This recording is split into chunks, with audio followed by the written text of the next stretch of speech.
Le millionnaire reste paralysé en voyant le pendentif de sa fille disparu autour du cou de la pompiste. Le soleil déclinait sur l'horizon, peignant le ciel de teintes orangées qui s'étirait au-dessus de l'autoroute A8. Antoine Chevalier, les mains serrées sur le volant de sa Peugeot 508, sentait une lassitude familière l'envahir. À 58 ans, il avait tout ce que la réussite professionnelle pouvait offrir. PDG des industries Chevalier, une fortune confortable, un appartement avec vue sur la Méditerranée, et pourtant, un vide immense habitait sa poitrine depuis 20 ans. Son téléphone vibra, le nom de sa secrétaire s'afficha. « Monsieur Chevalier, n'oubliez pas la réunion du conseil demain à 9h. »« Merci Sylvie. Préparez les dossiers sur le rachat de Mercier Électronique. » Il raccrocha et soupira. Cette route pour Nice. Il l'évitait d'habitude. Trop de souvenirs, mais les travaux sur l'autre axe ne lui avaient pas laissé le choix. Le panneau indiquant une station-service apparut. La jauge d'essence était encore à moitié pleine, mais Antoine sentit soudain le besoin de s'arrêter. La station était modeste, presque désuète avec ses pompes vieillissantes. Il coupa le moteur et ferma les yeux un instant. 20 ans depuis que sa petite Sophie avait disparu. 20 ans depuis que sa vie s'était arrêtée, même si son corps continuait de fonctionner avec la précision d'une machine bien huilée. Un coup à sa vitre le fit sursauter. Une jeune femme mince aux cheveux châtains lui fit signe. « Je peux nettoyer votre pare-brise, monsieur. » Antoine hocha la tête machinalement. Il sortit de la voiture pendant qu'elle s'affairait avec une raclette et de l'eau savonneuse. Elle ne devait pas avoir plus de 23 ans, le visage fatigué, mais les yeux d'un vert éclatant. C'est alors qu'il le vit. Un pendentif en argent qui oscillait à son cou, tandis qu'elle s'étirait pour atteindre le centre du pare-brise. Un papillon d'argent avec une émeraude incrustée. Le monde d'Antoine s'arrêta net. Sa respiration se bloqua dans sa gorge. Ce pendentif, il l'avait commandé chez un joaillier parisien, une pièce unique, créée spécialement pour les 3 ans de sa fille. Où avez-vous eu ce pendentif ? Sa voix tremblait tellement qu'il dut s'appuyer contre la voiture. La jeune femme recula, méfiante. Elle porta instinctivement la main à son cou. « Pardon, ce pendentif, ce papillon, où l'avez-vous trouvé ?» Elle fronça les sourcils, son corps tendu comme si elle s'apprêtait à fuir. « C'est personnel. Monsieur, je ne vous connais pas. » Antoine leva les mains en signe d'apaisement, conscient que son agitation l'effrayait. « Je m'appelle Antoine Chevalier, ce pendentif. Il ressemble exactement à celui que j'ai offert à ma fille il y a longtemps. Quelque chose dans son regard, peut-être la douleur sincère, la vulnérabilité soudaine de cet homme en costume, sembla toucher la jeune femme. Je m'appelle Lucie Dumas. Je l'ai depuis que je suis toute petite. C'est le seul souvenir que j'ai de ma mère. Moi, votre mère, qui est-elle? Où est-elle? Lucie serra le pendentif dans sa paume, comme pour le protéger. Je ne sais pas. J'ai grandi dans un orphelinat à Montpellier. On m'a dit que j'avais ce pendentif quand on m'a trouvé. Un frisson parcourut l'échine d'Antoine. Sa Sophie aurait aujourd'hui 25 ans. Cette jeune femme en avait peut-être 23. Les dates correspondaient. Des images défilèrent dans son esprit. Sophie, 5 ans, jouant dans le jardin de leur villa à Nice, son rire qui résonnait entre les massifs de jasmin, puis le silence, l'appel de la nounou, paniquée. « Monsieur Chevalier, Sophie n'est plus dans le jardin. » Les recherches, les policiers, les chiens, les affiches placardées partout, l'attente, les faux espoirs, et finalement, l'absence qui s'installe comme une présence fantomatique. « Quand êtes-vous née, Lucie ?» La méfiance revint dans ses yeux. « Pourquoi toutes ces questions ? S'il vous plaît, c'est important. » Elle hésita. « Le 17 mars 1999. Enfin, c'est la date qu'on m'a donnée à l'orphelinat. Je n'ai pas de certificat de naissance. » Le cœur d'Antoine manqua un battement. Sophie était née le 17 mars 1999. « Accepteriez-vous de dîner avec moi ? Je vous expliquerai tout. Je vous montrerai des photos. » Lucie regarda autour d'elle, incertaine. Le patron de la station l'observait depuis la caisse. « Je ne sais pas. S'il vous plaît, je ne vous veux aucun mal. Je cherche ma fille depuis 20 ans. Elle s'appelait Sophie et elle a disparu en 2005. Elle avait ce même pendentif. Une voiture klaxonna derrière eux. Un client impatient attendait. « Je finis mon service à 19h, » murmura-t-elle finalement. « Je reviendrai vous chercher, » promit Antoine. Il paya l'essence qu'il n'avait pas prise et laissa un généreux pourboire avant de remonter dans sa voiture, les mains tremblantes sur le volant. À quelques kilomètres de là, Dans une luxueuse villa surplombant la baie des Anges, Isabelle Chevalier terminait une séance de yoga face à la mer. Son téléphone sonna. C'était son informateur, un détective privé qu'elle employait depuis des années pour surveiller son frère. « Madame Chevalier, votre frère vient de s'arrêter dans une station-service sur la route de Nice. Il a parlé longuement avec une employée, une jeune femme. Il avait l'air bouleversé. » Isabelle se redressa, soudain alerte. A-t-il dit pourquoi? Non, mais il lui a donné rendez-vous ce soir. Je l'ai prise en photo. Son téléphone vibra avec la notification d'une image reçue. Isabelle l'ouvrit et sentit son sang se glacer. La jeune femme portait un pendentif qu'elle reconnut immédiatement. Le papillon d'émeraude, celui que Sophie portait le jour où elle l'avait fait enlever. « Surveillez-les », ordonna-t-elle d'une voix blanche avant de raccrocher. Elle s'approcha de la baie vitrée, contemplant la mer qui s'assombrissait avec le crépuscule. Après toutes ces années, elle pensait que son secret était enterré aussi profondément que devait l'être sa nièce. Elle avait hérité d'une partie de l'entreprise familiale à la mort de leurs parents. Si Sophie réapparaissait, tout serait remis en question. Isabelle prit une profonde inspiration et composa le numéro d'un avocat véreux qui lui avait rendu service par le passé. Elle ne laisserait personne détruire ce qu'elle avait bâti, surtout pas le fantôme d'une enfant qu'elle avait effacé 20 ans plus tôt. La nuit tombait sur la Côte d'Azur, enveloppant dans son manteau d'obscurité les routes sinueuses, où, pour la première fois depuis 2 décennies, Antoine Chevalier sentait renaître une flamme d'espoir qu'il croyait éteinte à jamais. Le restaurant La Voile d'Or brillait doucement dans la nuit niçoise. Ses lumières tamisées se reflétant sur la mer, Antoine avait choisi cet endroit discret, à l'écart des établissements touristiques. Il arriva une demi-heure en avance, nerveux comme un adolescent avant un premier rendez-vous, et demanda une table isolée. Face à la mer, Lucie apparut à 19h45, hésitante sur le seuil. Elle avait changé sa tenue de travail contre un jean et un chemisier simple.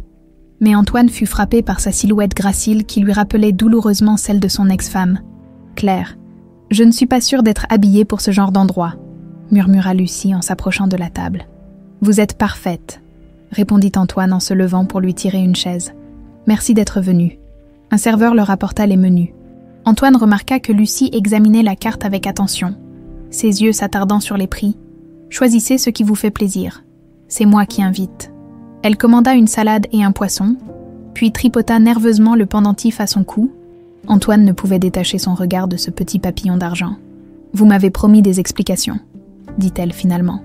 Antoine sortit de sa serviette en cuir une pochette qu'il gardait toujours avec lui. Il en tira une photo qu'il tendit à Lucie. « C'est Sophie, ma fille. Elle avait 5 ans sur cette photo. » Lucie examina l'image d'une petite fille blonde aux yeux verts, souriant devant un gâteau d'anniversaire. Autour de son cou pendait un bijou identique au sien. Elle portait le même pendentif. Souffla Lucie, incrédule. « Je l'ai fait fabriquer spécialement pour ses 3 ans. C'est une pièce unique. Le joaillier a conservé le moule à ma demande, mais n'en a jamais fait d'autres. » Il sortit d'autres photos. Sophie sur la plage, Sophie au piano, Sophie dans le jardin de leur villa, sur chacune. Le pendentif de papillon était visible. Que lui est-il arrivé? Antoine prit une profonde inspiration. Même après tant d'années, la douleur était vive. Le 12 octobre 2005, Sophie jouait dans notre jardin. La nounou préparait son goûter. Quand elle est revenue, Sophie avait disparu. Il raconta les recherches, les enquêtes, les fausses pistes, comment sa femme Claire n'avait pas supporté l'absence, comment leur mariage s'était délité sous le poids de la culpabilité et du chagrin. La police a cherché pendant des mois, j'ai engagé des détectives privés pendant des années, mais aucune trace. C'était comme si elle s'était évaporée. Lucie écoutait, son visage reflétant un mélange de compassion et de malaise. « Je comprends votre douleur. Monsieur Chevalier, mais vous ne pensez quand même pas que je suis votre fille ?» Antoine hésita, conscient de l'absurdité apparente de sa démarche. « Je sais que cela semble fou, mais les coïncidences sont troublantes. Le pendentif unique, votre âge qui correspond, le fait que vous ayez grandi sans connaître vos parents. Des milliers d'enfants grandissent dans des orphelinats, » objecta Lucie. « Racontez-moi, » demanda Antoine. « Comment êtes-vous arrivé à cet orphelinat ?» Lucie joua avec son verre d'eau. Cherchant ses mots, elle avait rarement parlé de son passé. « D'après les sœurs, j'ai été trouvée au marché des arceaux à Montpellier. en octobre 2006. J'avais environ 6 ans et j'étais désorientée. Je ne savais pas mon nom, ni d'où je venais. Je ne me souvenais de rien, sauf de mon prénom, Lucie. Antoine calcula mentalement, 1 an après la disparition de Sophie, et le pendentif. Je l'avais déjà, les sœurs disent que je le serrais dans ma main et que je refusais de m'en séparer. J'ai toujours pensé que c'était un cadeau de ma mère. La seule chose qu'elle m'avait laissée, le serveur apporta leur plat. Antoine remarqua que Lucie mangeait avec des gestes précis, presque délicats, comme Claire le lui avait appris. « Avez-vous des souvenirs de cette période, avant l'orphelinat ?» Lucie secoua la tête. « Presque rien. Des fragments. Je rêve parfois d'une grande maison avec un jardin, d'une voix qui me chante une berceuse. Mais les médecins disent que ce sont peut-être des faux souvenirs, créés par mon cerveau pour combler les vides. » Antoine se pencha en avant, son cœur battant à tout rompre. Quelle berceuse! Lucie hésita, puis fredonna doucement quelques notes. Antoine sentit un frisson lui parcourir l'échine. C'était la mélodie que Claire chantait chaque soir à Sophie. « Écoutez, Lucie, je sais que tout ceci est bouleversant, mais il y a trop de coïncidences. Accepteriez-vous de faire un test ADN ?» Elle s'interrompit, son visage reflétant un combat intérieur. « Pourquoi accepterais-je, si je suis bien cette Sophie? Qu'est-ce que cela changerait à ma vie ?» Antoine la regarda droit dans les yeux. « Tout, ça changerait tout, pour vous comme pour moi. Et si je ne suis pas elle, si ce pendentif n'est qu'une coïncidence, alors j'aurai la certitude, et vous aussi, nous pourrons chacun continuer notre route. » Lucie resta silencieuse un long moment, puis hocha lentement la tête. « D'accord, pour le test ADN, mais je ne vous promets rien d'autre. » Antoine sentit un poids immense se soulever de sa poitrine. « Merci, je prendrai tous les arrangements nécessaires. » À plusieurs kilomètres de là, dans sa villa de Cap-Ferrat, Isabelle Chevalier écoutait l'enregistrement de leur conversation, transmis par le micro placé par son détective dans le sac à main de Lucie lors de sa pause cigarette. « Un test ADN, » murmura-t-elle, glacée d'effroi. Son téléphone sonna. C'était Pierre Moreau, l'avocat. « J'ai les informations que vous m'avez demandées sur cette Lucie Dumas, » annonça-t-il sans préambule. Orpheline, élevée par les Sœurs de la Charité à Montpellier, parcours scolaire médiocre, petit boulot depuis ses 18 ans, rien d'extraordinaire. Creusez davantage, ordonna Isabelle. Je veux tout savoir sur son apparition à Montpellier. Y a-t-il un rapport de police? Des témoins? Je m'en occupe. Mais pourquoi cet intérêt soudain? Isabelle hésita. Elle n'avait jamais confié à personne le secret du kidnapping, pas même à Moreau qui l'avait pourtant aidé à dissimuler bien des choses. Disons simplement que cette fille pourrait menacer mes intérêts dans l'entreprise familiale. Après avoir raccroché, Isabelle se servit un verre de cognac et s'approcha de la fenêtre. La lune se reflétait sur la mer, créant un chemin argenté sur l'eau noire. Elle se souvenait de cette nuit d'octobre, 20 ans plus tôt, quand elle avait rencontré cet homme dans un bar miteux de l'arrière-pays niçois. Un type louche mais efficace, à qui elle avait promis une fortune pour faire disparaître sa nièce. « Emmène-la loin, dans le sud, et assure-toi que personne ne la retrouve jamais. » Il était censé la faire sortir du pays, peut-être même pire. Jamais elle n'aurait imaginé que l'enfant puisse réapparaître. Comme un fantôme revenu la hanter, Isabelle termina son verre d'un trait. Elle avait construit sa vie sur les cendres de celle de Sophie. Elle ne laisserait personne détruire ce qu'elle avait bâti, surtout pas cette orpheline qui ignorait dans quel nid de vipères elle venait de mettre les pieds. 3 jours après leur rencontre, Antoine conduisait Lucie vers sa propriété sur les hauteurs de Nice. Le test ADN avait été réalisé la veille, dans une clinique privée, mais les résultats ne seraient pas disponibles avant une semaine. Antoine n'avait pas voulu attendre pour montrer à Lucie l'environnement où Sophie avait grandi. La Peugeot grimpa lentement les lacets bordés de cyprès et d'oliviers. Le silence régnait dans l'habitacle, uniquement rompu par les indications occasionnelles du GPS. « C'est encore loin ?» demanda Lucie, les mains crispées sur son sac. « Nous y sommes presque. » La voiture s'engagea dans une allée privée, bordée de haies taillées avec précision. Au bout du chemin apparut une imposante villa de style méditerranéen, aux murs ocre pâle et aux volets bleus. Antoine s'arrêta devant le portail et composa un code. Les grandes portes en fer forgé s'ouvrirent silencieusement. « Voici la villa des papillons », annonça-t-il avec une émotion mal dissimulée. Lucie observait la bâtisse avec un mélange de curiosité et d'appréhension. Quelque chose dans cette demeure éveillait en elle un écho lointain, comme un rêve à moitié oublié au réveil. C'est très beau, murmura-t-elle. Antoine gara la voiture et invita Lucie à le suivre. Une odeur sucrée flottait dans l'air. Ce parfum, ce sont des jasmins, demanda-t-elle spontanément. Antoine se figea. Oui, comment le savez-vous? Lucie haussa les épaules, mal à l'aise. Je ne sais pas, j'ai toujours aimé cette odeur. Le jardinier qui taillait un buisson les salua poliment. Antoine lui présenta Lucie comme une amie de la famille. L'homme, qui travaillait là depuis plus de 30 ans, dévisagea la jeune femme avec curiosité, mais ne fit aucun commentaire. La porte d'entrée s'ouvrit sur un vaste hall au sol en marbre blanc. Des photos de famille ornèrent les murs. Lucie s'en approcha instinctivement.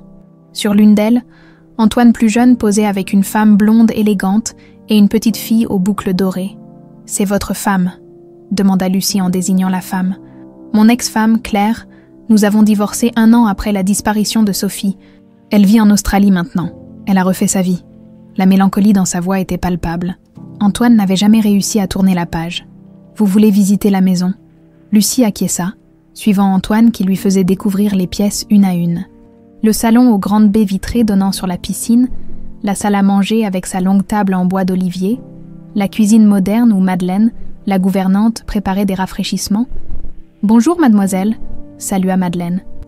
Observant Lucie avec des yeux écarquillés, Lucie lui sourit timidement. La vieille dame semblait troublée, fixant le pendentif à son cou, avant d'échanger un regard entendu avec Antoine. Ils montèrent ensuite à l'étage. Antoine ouvrit une porte et s'effaça pour laisser passer Lucie. C'était la chambre de Sophie. La pièce semblait figée dans le temps.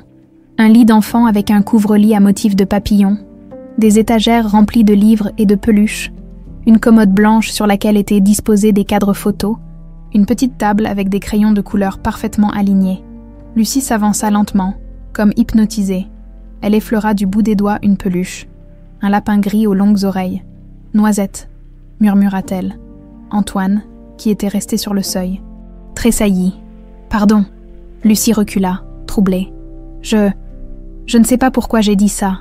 Le lapin de Sophie s'appelait Noisette. Elle ne s'endormait jamais sans lui. » Un lourd silence s'installa entre eux. Lucie semblait perdue dans ses pensées, le front plissé comme si elle tentait de capturer un souvenir fugace. « Continuons la visite », proposa Antoine d'une voix douce, ne voulant pas la brusquer. Ils redescendirent, et Antoine la conduisit vers une pièce au fond de la maison, en poussant la porte. Lucie découvrit une salle de musique baignée par la lumière du soleil. Un magnifique piano à queue Steinway trônait au centre. « Vous jouez ?» demanda-t-elle. « Non, c'est Claire qui jouait. Elle donnait des cours à Sophie. » Comme attirée par un aimant, Lucie s'approcha de l'instrument et caressa les touches d'ivoire, sans réfléchir. Elle s'assit sur le tabouret et posa ses doigts sur le clavier. Des notes hésitantes s'élevèrent. Puis, progressivement, une mélodie prit forme, la même berceuse qu'elle avait fredonnée au restaurant. Antoine, appuyé contre l'encadrement de la porte, sentit son cœur se serrer. C'était la berceuse que Claire avait composée pour Sophie. Lucie s'arrêta brusquement, comme sortant d'une transe. « Je ne sais pas jouer du piano », dit-elle confuse. « Je n'ai jamais pris de cours. » « Et pourtant, vous venez de jouer parfaitement la berceuse que Claire avait composée pour Sophie. » Lucie se leva précipitamment, le visage pâle. « C'est impossible. » Antoine ne répondit pas, l'observant avec un mélange d'espoir et de crainte. L'épreuve s'accumulait, mais il ne voulait pas l'effrayer. « Venez, je voudrais vous montrer encore quelque chose. » Il la conduisit vers une petite galerie, où étaient accrochés des tableaux. La plupart étaient des œuvres d'art moderne, mais au centre du mur principal figurait une toile aux couleurs vives.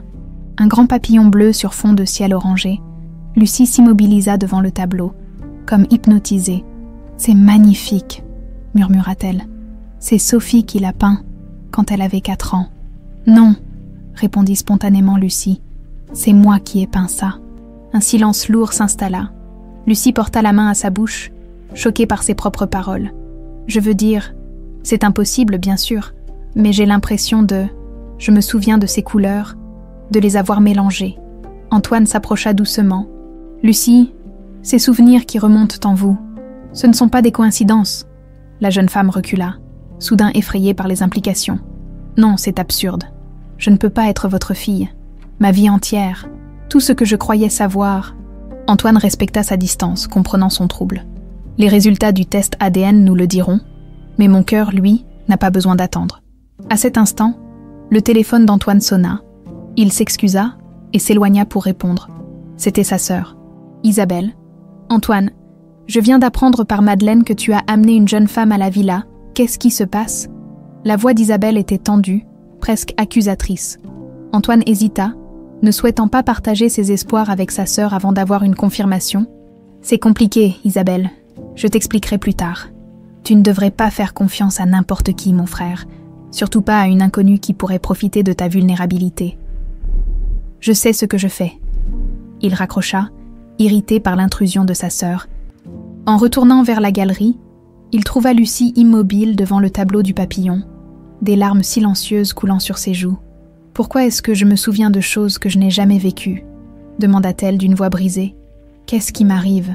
Antoine s'approcha et, pour la première fois, osa poser une main sur son épaule. « Peut-être que ce sont des souvenirs que vous avez vécus, mais que votre esprit a enfouis pour se protéger. » Lucie le regarda, ses yeux verts brillants de larmes, rappelant tellement ceux de Sophie que le cœur d'Antoine se serra. « J'ai peur, » avoua-t-elle simplement. « Je sais, mais vous n'êtes plus seul maintenant. » Dehors, le soleil commençait à décliner, baignant le jardin de jasmin d'une lumière dorée, dans le parfum entêtant des fleurs.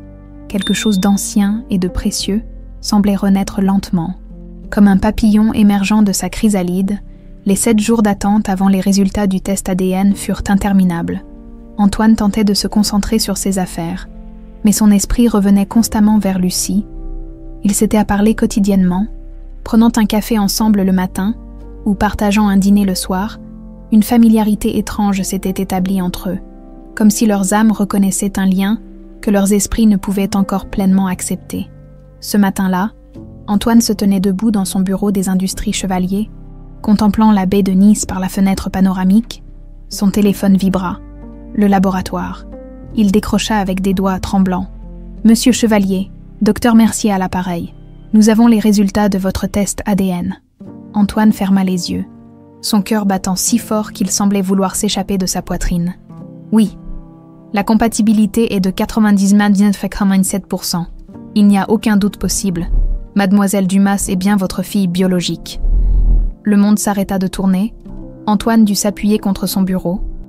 Les jambes soudain faibles. 20 ans de recherche, d'espoir et de désespoir, culminaient dans cette simple phrase. Sa fille était vivante. Sa Sophie était revenue. « Monsieur Chevalier, vous êtes toujours là. »« Oui, oui, merci docteur. »« Pouvez-vous envoyer le rapport par email immédiatement ?» Il raccrocha, s'effondra dans son fauteuil et laissa enfin couler les larmes qu'il retenait depuis 2 décennies, des larmes de soulagement, de joie, mais aussi de douleur pour toutes ces années perdues. Une demi-heure plus tard, il était garé devant l'immeuble modeste où Lucie louait un petit studio. Elle avait accepté de prendre sa journée pour attendre les résultats avec lui. Elle descendit et monta dans sa voiture en silence, le visage tendu. « Bonjour, Lucie, » dit Antoine doucement. « Bonjour, vous avez des nouvelles ?» Antoine hocha la tête. « Oui, le docteur Mercier a appelé. » Il sortit l'enveloppe qu'il venait de récupérer au laboratoire et la lui tendit. Lucie la prit, ses mains tremblant légèrement. Elle l'ouvrit et parcourut le document, s'arrêtant sur les chiffres qui changeaient tout. 99,97%. « C'est donc vrai ?» murmura-t-elle, sa voix à peine audible. Antoine ne dit rien, lui laissant le temps d'absorber l'information. Le silence dans la voiture était assourdissant. « Je suis Sophie, votre fille. » Ce n'était pas une question, mais une constatation, prononcée avec un mélange d'incrédulité et d'émerveillement. « Oui », confirma simplement Antoine, la gorge nouée. Lucie, non, Sophie, leva les yeux vers lui. Et pour la première fois, il y vit une étincelle de reconnaissance. « Je ne sais pas quoi dire. Je ne sais pas qui je suis maintenant. Toute ma vie a été construite sur un mensonge. » Antoine hésita, puis posa doucement sa main sur la sienne. « Ta vie n'est pas un mensonge. Tu es toujours la même personne. C'est juste que, maintenant, tu as récupéré une partie de toi qui t'avait été volée. » Elle regarda par la fenêtre, perdue dans ses pensées. « Que s'est-il passé, ce jour-là? Qui m'a enlevée? Pourquoi? Je ne sais pas, répondit honnêtement Antoine. La police n'a jamais trouvé de piste solide. Pas de demande de rançon. Rien. C'était comme si tu t'étais évaporé dans l'air. Sophie ferma les yeux, tentant de forcer les souvenirs enfouis à remonter. Je me souviens d'un homme. Un homme avec un chapeau et d'une camionnette blanche. Antoine se raidit. C'était la première fois qu'elle évoquait un souvenir aussi précis. Tu te rappelles autre chose, n'importe quoi. Elle se concentra, les sourcils froncés, une odeur forte, du chloroforme peut-être, et puis le noir. Elle rouvrit les yeux, frustration et confusion se mélangeant sur son visage. C'est tout. Après, il n'y a qu'un grand vide jusqu'à mes souvenirs de l'orphelinat. Antoine démarra la voiture. Rentrons à la villa. Tu as besoin de te reposer. Pendant le trajet, Sophie resta silencieuse, contemplant ce test qui bouleversait son existence. Elle n'était plus Lucie Dumas. L'orpheline s'enracine. Elle était Sophie Chevalier, fille d'un industriel prospère. Victime d'un enlèvement dont elle ne se souvenait presque rien, l'étrangeté de la situation lui donnait le vertige. À la Villa des Papillons, Madeleine les accueillit. Quand Antoine lui annonça la nouvelle, la vieille gouvernante étouffa un cri et prit Sophie dans ses bras. « Ma petite, je le savais. Dès que je vous ai vue, j'ai reconnu les yeux de Claire et le sourire d'Antoine. » Sophie se laissa étreindre, mal à l'aise mais touchée par cette émotion sincère. « Vous vous occupiez de moi ?» demanda-t-elle timidement. « Depuis votre naissance, c'est moi qui vous donnais le bain tous les soirs et qui vous lisais des histoires quand vos parents étaient occupés. » Des bribes de souvenirs traversèrent l'esprit de Sophie, des mains ridées lui savonnant les cheveux. Une voix chantante lui racontant l'histoire des 3 petits cochons. Elle ferma les yeux, submergée par l'émotion. « J'ai besoin d'être seule un moment », murmura-t-elle. Antoine comprit et la conduisit vers la terrasse qui surplombait le jardin. « Prends ton temps, je serai dans mon bureau si tu as besoin de moi. Restez seule. » Sophie contempla la Méditerranée scintillant au loin. Sa vie venait de basculer en quelques minutes. Elle était désormais l'héritière d'une fortune, la fille retrouvée d'un homme puissant. Elle devrait abandonner le nom de Lucie, cette identité qu'elle s'était construite malgré l'absence de racines. Et pourtant, au milieu de ce chaos émotionnel, quelque chose en elle se stabilisait, comme si un puzzle intérieur commençait enfin à prendre forme. Un bruit de pas l'attira de ses réflexions. Une femme élégante d'une 50aine d'années s'avançait vers elle. Grande, mince, des cheveux châtains coupés au carré, elle avait le porte-altier de ceux nés dans le privilège. « Alors c'est vrai », dit la femme en l'examinant de haut en bas. « Mon frère a retrouvé sa précieuse Sophie. » Sophie se redressa, instinctivement sur la défensive. « Vous êtes Isabelle Chevalier, ta tante. » Il y avait quelque chose dans sa voix, une froideur, une tension, qui mit Sophie mal à l'aise. « Enchantée », répondit-elle poliment. Isabelle s'approcha, scrutant son visage comme à la recherche d'une faille. « Le test ADN est positif, paraît-il. »« Oui, 99,97%. » Impressionnant. Isabelle s'approcha encore, et Sophie sentit un frisson parcourir son échine. Il y avait quelque chose de familier dans sa voix, quelque chose qui éveillait une angoisse enfouie. « Mon frère est tellement vulnérable quand il s'agit de toi. Il a passé 20 ans à te chercher, sacrifiant son mariage, négligeant souvent l'entreprise familiale. »« Je n'ai rien demandé, » se défendit Sophie. « Je ne savais même pas qui j'étais avant aujourd'hui. » Isabelle sourit, mais ce sourire n'atteignait pas ses yeux. Bien sûr, quelle histoire tragique. L'orpheline qui découvre qu'elle est l'héritière d'une fortune. On dirait un roman de Dickens. Antoine apparut sur la terrasse, interrompant leur échange. « Isabelle, je ne t'attendais pas. J'ai appris la nouvelle par mon assistant. Félicitations, mon frère. Ton miracle s'est enfin produit. » Sophie observa l'échange entre le frère et la sœur. Captant la tension sous-jacente, quelque chose dans l'attitude d'Isabelle la troublait profondément. Sa voix. Pourquoi sa voix lui semblait-elle si inquiétante? Un souvenir fugace traversa son esprit. Une voix féminine, similaire, donnant des ordres à quelqu'un. « Emmène-la loin. » Elle secoua la tête, incapable de saisir ce fragment qui s'évaporait déjà. « Sophie, tu vas bien ?» s'inquiéta Antoine en voyant son trouble. « Oui, juste. Un étourdissement. Tu devrais te reposer, » suggéra-t-il. « Madeleine a préparé ton ancienne chambre. » Isabelle les observait, son visage lisse ne trahissant aucune émotion. « Je vais vous laisser à vos retrouvailles touchantes. Nous aurons l'occasion de faire plus ample connaissance, Sophie. » ou devrais-je t'appeler Lucie ? Son ton doucereux contrastait avec la dureté de son regard. Sophie sentit un malaise profond l'envahir, alors que sa tante s'éloignait. Ce soir-là, allongée dans le lit de son enfance, Sophie contemplait le plafond, où des étoiles phosphorescentes formaient des constellations. Des bribes de souvenirs continuaient d'affluer. Le toucher d'une brosse dans ses cheveux, l'odeur du pain grillé le matin, une voix douce lui chantant une berceuse, mais d'autres souvenirs, plus sombres, commençaient aussi à remonter. Une pièce sans fenêtre, la faim, la peur, et cette voix féminine, donnant des instructions à un homme dont elle ne voyait jamais le visage. Sophie serra le pendentif papillon entre ses doigts. Retrouver son identité n'était que le début. Maintenant, il lui fallait découvrir la vérité sur sa disparition. Et sur les 20 années volées de sa vie, la nouvelle fit l'effet d'une bombe. Héritière retrouvée. Le miracle des chevaliers, titrait en première page Le Figaro. Antoine avait tenté de garder l'affaire privée. Mais dans les cercles d'influence où évoluait sa famille, les secrets avaient la durée de vie d'un papillon, éphémère et fragile. Sophie découvrit avec stupeur son visage en couverture des journaux. L'article retraçait l'histoire de sa disparition, la fortune des chevaliers, et qualifiait son retour de miracle moderne. Certains détails la mirent mal à l'aise. Comment les journalistes savaient-ils qu'elle travaillait dans une station-service ? Qui avait fourni cette photo d'elle, prise à son insu ? « Je suis désolée », s'excusa Antoine en refermant le journal. « Je n'ai parlé à aucun journaliste, quelqu'un a vendu l'information. » Sophie reposa sa tasse de café, observant le jardin par la fenêtre de la cuisine. 3 jours s'étaient écoulés depuis les résultats du test ADN, et elle avait accepté de s'installer temporairement à la Villa des Papillons. « Ce n'est rien, je suppose que je dois m'habituer à ça. » Antoine la regardait avec une tendresse mêlée d'inquiétude.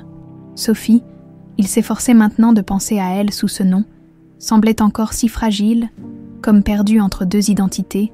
La sonnerie de son téléphone interrompit leur petit déjeuner. Antoine Chevalier. Son visage se durcit au fil de la conversation. « C'est absurde. Bien sûr que non. Écoutez, les tests ADN sont formels. Non, pas de commentaires. » Il raccrocha, visiblement contrarié. « Qu'est-ce qui se passe ?» demanda Sophie. « Rien d'important. » Sophie fronça les sourcils. « Ne me traite pas comme une enfant. C'est de moi qu'il s'agit, n'est-ce pas ?» Antoine hésita, puis soupira. « D'accord. C'était un journaliste de Var Matin. Il prétend qu'une source anonyme lui a confié que notre histoire était un coup monté, que tu serais une impostrice qui profite de ma vulnérabilité. » Sophie pâlit. « Quoi ? Mais c'est complètement fou. Les tests ADN. Je sais, c'est ridicule. Ne t'inquiète pas, ça va passer. » Mais les jours suivants prouvèrent le contraire. Un article incendiaire parut dans Paris Match. L'héritière Chevalier, miracle ou imposture. L'article suggérait que Lucie Dumas était une arriviste qui aurait obtenu des informations sur la famille Chevalier pour monter cette escroquerie élaborée. Mais comment est-ce possible ? S'indigna Sophie en parcourant l'article. Ils insinuent que j'aurais falsifié les tests ADN. Antoine était au téléphone avec ses avocats depuis l'aube. Mais le mal était fait. Les réseaux sociaux s'enflammèrent déjà, certains soutenant l'histoire touchante de retrouvailles, d'autres doutant de sa véracité. Ce matin-là, une limousine noire se gara devant la villa. Isabelle en descendit, élégante dans son tailleur Chanel, et fut conduite au salon où Antoine faisait les 100 pas. « Tu as vu ce torchon ?» lança-t-il en agitant le magazine. « Bien sûr », répondit calmement Isabelle. « C'est profondément regrettable. » « Regrettable. C'est une diffamation pure et simple. Ils salissent Sophie, ils remettent en question les tests ADN. Antoine, calme-toi. Ta pression artérielle. » Isabelle s'installa dans un fauteuil, croisant ses longues jambes. « Je suis venue t'offrir mon aide. » « Ton aide. Oui, je connais personnellement l'éditeur de Paris Match. Je peux arranger une interview, présenter Sophie officiellement comme ta fille, montrer un front familial uni. » Antoine considéra la proposition, méfiant. Sa relation avec Isabelle avait toujours été complexe. Après la mort de leurs parents, elle s'était sentie lésée dans le partage de l'héritage, estimant que l'entreprise familiale aurait dû être divisée également entre eux, plutôt que majoritairement attribuée à Antoine. « Je vais en parler à Sophie. »« Bien sûr. Où est-elle d'ailleurs ? Elle est sortie faire une promenade dans le jardin. » Isabelle hocha la tête. « C'est une jeune femme, intéressante. J'avoue avoir eu des doutes au début, mais maintenant... » Son téléphone vibra. Elle jeta un œil au message et se leva précipitamment. « Je dois y aller. Une urgence au bureau. Tiens-moi au courant pour l'interview. À peine Isabelle partie, Sophie revint de sa promenade. Son visage était pâle. « Tu as une visite de ton jardinier aujourd'hui ?» demanda-t-elle. « Non. Pourquoi ? J'ai vu un homme dans le jardin, près des buissons de jasmin. Quand il m'a aperçu, il s'est enfui. » Antoine fronça les sourcils. « Je vais appeler la sécurité. » Pendant qu'il téléphonait, Sophie alluma la télévision. Une présentatrice blonde parlait avec animation. Scandale qui secoue la haute société niçoise. Une jeune femme prétendant être Sophie Chevalier, disparue il y a 20 ans, aurait réapparu, mais des sources proches de la famille évoquent une possible escroquerie. Nous recevons justement Martine Fournier, ancienne gouvernante des Chevaliers. La caméra cadra une femme âgée au visage pincé. « Madame Fournier, vous avez travaillé pour les Chevaliers à l'époque de la disparition de Sophie. » »« Oui, pendant 5 ans. Et que pensez-vous des récentes révélations ?» La vieille femme secoua la tête avec indignation. « Cette jeune femme n'est pas Sophie. J'ai élevé cette petite. Je la reconnaîtrai entre 1000. C'est un scandale. » Sophie éteignit la télévision, tremblante. « Qui est cette femme ? Je ne l'ai jamais vue. » Antoine, qui avait terminé son appel, semblait consterné. « Martine Fournier, ce nom ne me dit rien. Ce n'est certainement pas notre gouvernante de l'époque. C'était Hélène Morel. » Il se précipita sur son ordinateur et fit une recherche rapide. « Regarde, Martine Fournier, actrice de second rôle, spécialisée dans les figurations. » Sophie sentit la nausée l'envahir. Quelqu'un essaie délibérément de me discréditer. Antoine prit une décision. « J'engage des détectives privés. Je veux savoir qui est derrière tout ça. » Les jours suivants apportèrent leur lot de nouvelles attaques. Des témoins émergèrent, prétendant avoir connu Lucie Dumas et l'avoir entendu parler de son plan pour séduire un riche industriel. D'autres affirmaient avoir vu Sophie Chevalier dans divers pays au cours des années, une contradiction qui aurait dû discréditer ces témoignages, mais qui ne fit qu'alimenter la confusion médiatique. Antoine engagea Marc Delorme, un ancien commissaire reconverti en détective privé réputé pour sa discrétion et son efficacité. Il lui confia une double mission, découvrir l'origine de cette campagne de diffamation et creuser davantage le passé de Sophie. Une semaine plus tard, Delorme revint avec ses premières découvertes. « J'ai retrouvé sœur Agnès, du couvent de Montpellier », annonça-t-il dans le bureau d'Antoine. Elle se souvient parfaitement de l'arrivée de Lucie, une enfant traumatisée, trouvée errant sur le marché des arceaux en octobre 2006, incapable de dire son nom complet ou d'où elle venait. Il poussa un dossier vers Antoine. Voici le rapport de police de l'époque et les témoignages recueillis. Malheureusement, l'enquête a été bâclée. Une enfant sans identité, personne pour la réclamer. Les autorités ont vite classé l'affaire. Et concernant cette campagne de diffamation, Delorme grimaça. C'est plus délicat. Les articles, les témoins, tout semble orchestré par une agence de relations publiques, Skimedia, qui les a engagés. Impossible à dire pour l'instant. Ils protègent farouchement l'identité de leurs clients. Antoine s'enfonça dans son fauteuil, épuisé. La situation devenait incontrôlable. Cette semaine, Sophie avait reçu des messages haineux sur ses comptes de réseaux sociaux, nouvellement découverts par les médias. Des journalistes campaient devant la villa. Elle n'osait plus sortir. Ce soir-là, Antoine trouva Sophie recroquevillée dans un fauteuil de la bibliothèque. Feuilletant un vieil album photo, « Comment tu te sens ?» demanda-t-il doucement. Elle leva vers lui des yeux rougis. « J'ai peur, Antoine. J'ai l'impression que quelqu'un essaie de m'effacer à nouveau. Comme si la personne qui m'a enlevée il y a 20 ans ne supportait pas que je sois revenue. » Antoine s'assit près d'elle, observant les photos qu'elle regardait. Sophie a 4 ans, soufflant les bougies de son gâteau d'anniversaire. « Je te protégerai, je te le promets. »« Je fais des cauchemars, » murmura-t-elle. « Je revois des fragments. Une pièce sombre, un homme qui me surveille, et cette voix de femme, une voix qui me glace le sang. » Antoine sentit un frisson parcourir son échine. « Tu penses que ton enlèvement a été commandité par une femme ?» Sophie hésita. « Je ne sais pas. C'est flou. Mais dans mes rêves, il y a toujours cette voix qui dit « Assure-toi qu'elle ne revienne jamais. » À l'extérieur de la villa, dans une voiture garée à distance respectable, Isabelle observait les fenêtres illuminées. Sur son téléphone, un message de l'agence Sky Media, phase 2 prête à être lancée, témoins supplémentaires contactés.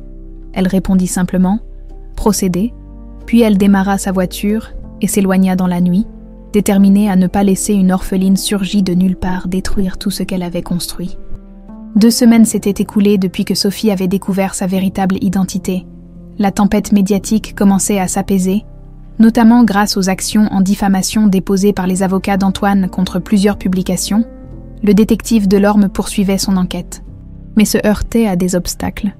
Dossiers incomplets, témoins introuvables, pistes qui s'évaporaient mystérieusement. Ce soir-là, Antoine avait organisé un dîner à la villa, une tentative de normalité, avait-il expliqué à Sophie, une façon de l'introduire progressivement dans la famille. Seules quelques personnes étaient invitées. Isabelle, bien sûr, 2 cousins parisiens de passage sur la Côte d'Azur, et Robert Mercier, l'avocat de la famille depuis 30 ans. Sophie se préparait dans sa chambre, nerveuse à l'idée de cette première apparition officielle. Elle avait choisi une robe simple mais élégante qu'Antoine lui avait offerte, bleu nuit, qui mettait en valeur ses yeux verts, le pendentif papillon brillait à son cou, seul lien tangible entre Lucie et Sophie. On frappa doucement à sa porte. C'était Madeleine, venue l'aider à se coiffer. « Vous êtes magnifique, mademoiselle. Vous ressemblez tellement à votre mère. » La vieille gouvernante brossa délicatement les cheveux châtains de Sophie, les arrangeant en un chignon lâche. « Parlez-moi d'elle, » demanda Sophie. « De ma mère. » Madeleine sourit avec nostalgie. Claire était lumineuse, pianiste de talent. Elle aurait pu faire une carrière de concertiste. Mais elle a choisi de donner des cours pour rester près de vous. Elle vous adorait. Après votre disparition, elle, la gouvernante s'interrompit, les yeux embués. Elle n'a pas supporté, compléta doucement Sophie. Non, elle s'est d'abord accrochée, participant à chaque recherche, distribuant des avis de disparition. Puis un jour, je l'ai trouvée dans votre chambre, prostrée, serrant Noisette contre elle. Elle a fait une dépression. Le mariage n'a pas résisté. Sophie sentit une vague de tristesse l'envahir. Sa disparition avait détruit tant de vies. Et Isabelle, comment était-elle avec moi? Une ombre passa sur le visage de Madeleine. Madame Isabelle a toujours été distante. Elle n'a jamais été vraiment à l'aise avec les enfants. La sonnette de l'entrée retentit. Les premiers invités arrivaient. « Allons-y », soupira Sophie. « Il est temps d'affronter ma nouvelle famille. » Le dîner se déroulait dans une ambiance feutrée. Les cousins chevaliers, Pierre et Marie-Laure, observaient Sophie avec une curiosité à peine dissimulée. Robert Mercier, l'avocat à la chevelure argentée, se montrait courtois mais réservé. Quant à Isabelle, elle dominait la conversation avec une aisance qui trahissait l'habitude des dîners mondains. « Alors Sophie ?» demanda Pierre entre le plat principal et le dessert. « Que comptes-tu faire maintenant? Reprendre tes études ?» Sophie reposa son verre de vin, mal à l'aise d'être ainsi mise sur la sellette. « Je n'y ai pas encore réfléchi. Tout est arrivé si vite. Sophie a un talent naturel pour la peinture, » intervint Antoine avec fierté. « Tu te souviens du tableau du papillon bleu dans la galerie? C'est elle qui l'a peint, à 4 ans. Un prodige artistique dans la famille. Comme c'est charmant, » commenta Isabelle avec un sourire qui n'atteignait pas ses yeux. Bien que la gestion d'entreprise soit plus utile pour l'avenir des industries chevaliers, un silence inconfortable s'installa. Tous savèrent qu'avec le retour de Sophie, la question de la succession d'Antoine se posait à nouveau. Isabelle, qui possédait 25% des parts contre 75% pour son frère, avait toujours espéré que l'entreprise lui reviendrait intégralement à terme. « Le soufflé au chocolat est servi », annonça Madeleine. Rompant opportunément la tension, la conversation dériva vers des sujets plus légers.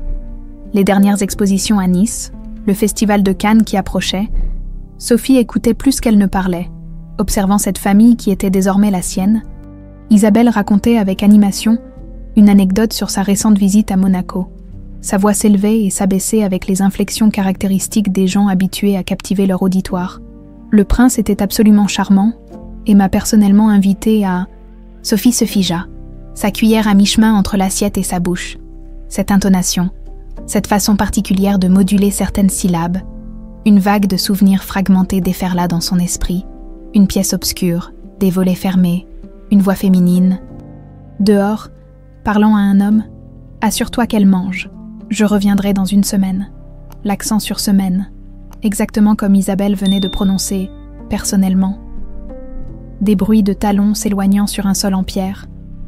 Une porte de voiture qui claque, le soufflé au chocolat tomba de sa cuillère, éclaboussant la nappe immaculée.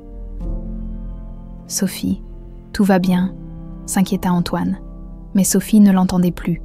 Son visage avait perdu toute couleur. Ses yeux, fixés sur Isabelle, reflétaient une terreur primitive. « C'était vous », murmura-t-elle, si bas que personne n'entendit. « Pardon ?» demanda Isabelle, haussant un sourcil parfaitement épilé. « C'était vous », hurla soudain Sophie, se levant d'un bond. « Votre voix, c'est votre voix que j'entends dans mes cauchemars. » Un silence de plomb s'abattit sur la table. Tous les regards oscillaient entre Sophie, tremblante de rage et de peur, et Isabelle, qui avait légèrement pâli mais gardait une expression impassible. « Je crois que notre jeune Sophie est fatiguée », dit-elle calmement. « Tant d'émotions ces derniers jours. »« Non », coupa Sophie. « Je me souviens maintenant. Une maison isolée, des volets toujours fermés, un homme qui me surveillait, et vous qui veniez, une fois par mois, vérifier que j'étais toujours là, cachée du monde entier. » Isabelle reposa délicatement sa serviette. « Antoine, ta fille semble avoir des problèmes psychologiques sérieux. Ce n'est guère surprenant après un tel traumatisme. Peut-être devrait-elle consulter un spécialiste. » Avant qu'Antoine ne puisse répondre, Sophie vacilla et s'effondra. La dernière image avant que le noir ne l'enveloppe fut le visage d'Isabelle. Ce masque de froideur qui, l'espace d'un instant, s'était fissuré pour révéler quelque chose qui ressemblait étrangement à de la peur, Sophie reprit conscience dans sa chambre. Antoine était assis près de son lit, tenant sa main. Le médecin de famille rangeait son stéthoscope. « Surmenage et choc émotionnel », diagnostiqua-t-il. « Elle a besoin de repos.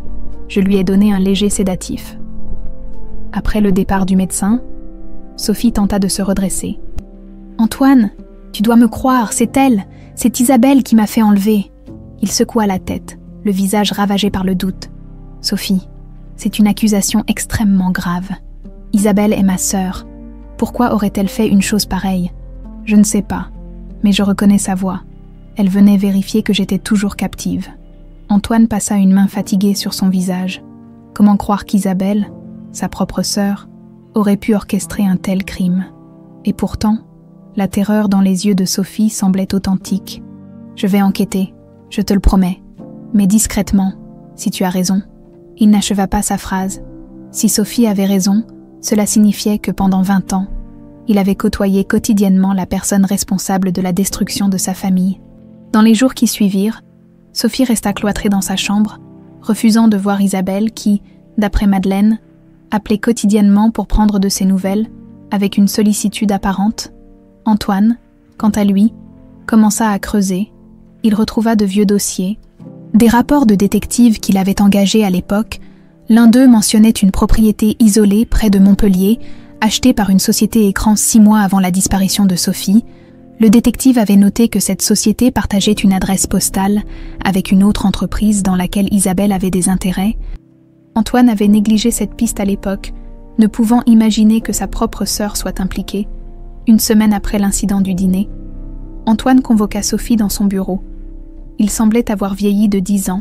« J'ai retrouvé l'adresse de cette propriété près de Montpellier », annonça-t-il d'une voix éteinte. « Je n'ai pas voulu y aller sans toi, si c'est bien là que... »« Je veux y aller », l'interrompit Sophie avec détermination.